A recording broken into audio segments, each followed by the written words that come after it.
Hello හයි හයි මෙන්න මේක තමයි මම අද ඔයාලට කරන්න විදිහට පෙන්නන්නේ මල් අලවලා මේක ලස්සන කරගන්න ඕන තමයි මම අද මේ කරන්න යන්නේ ඉතින් දැන් මම දෙකක් මම අලවගෙන ඉවරයි ගොඩක් දුරට තව මට තුනක් තියෙනවා අලවන්න ඒක නිසා මම හිතුවේ ඔක්කොම ටික මම එක සැරේ කරන්න නැහැ කියලා මොකද මට එම් ප්‍රාණික දෙම මට වෙසක් ටික අලවගෙන මට ඊළඟ වෙසක් එකට තමයි මේක ඉල්ලන්න වෙන්නේ ඒ තරම් මට දැන් වෙලාව මතක නැහැ මේක කියලා දෙනවා ඔයගොල්ලන්ට කොහොමද මේ මල් කපලා මේක මේ විදිහට අලව ගන්න කියලා ඔයගොල්ලන් ආසයි නම් ඒක කරන්න ඔකට පුළුවන් මේක බලලා අයිඩියා එකක් අරගෙන ඒක කරන්න එහෙනම් බලන් ඉන්න අපි තමයි බ්ලූ කලර් එක අපිට හදාගන්න තියෙන්නේ කියලා මල.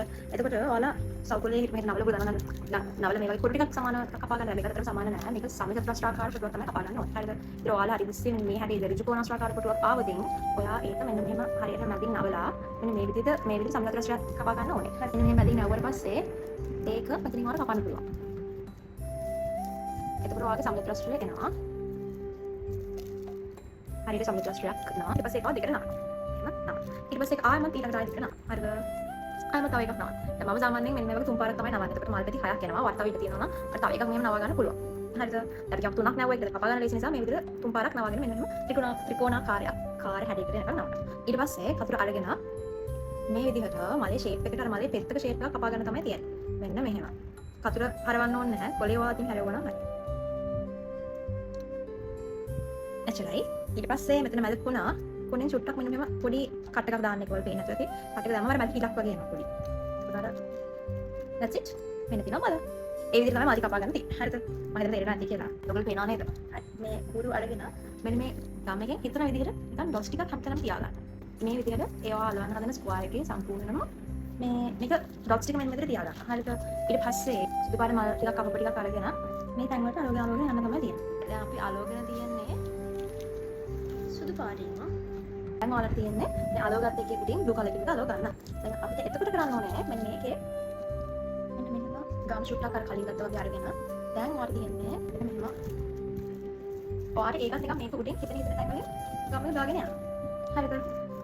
ඊපස්සේ ඔය පාර මාර්ග අරගෙන මෙන්න මේ විදිහට ඒක උඩින් අලවන්න තියෙනවා. මේ විදිහට ටිකක් අර ඔක්කොම මේ එක උඩ එක එන විදිහට ටිකක් 3D විදිහට තමයි අලව ගන්න ඕනේ. හරිද?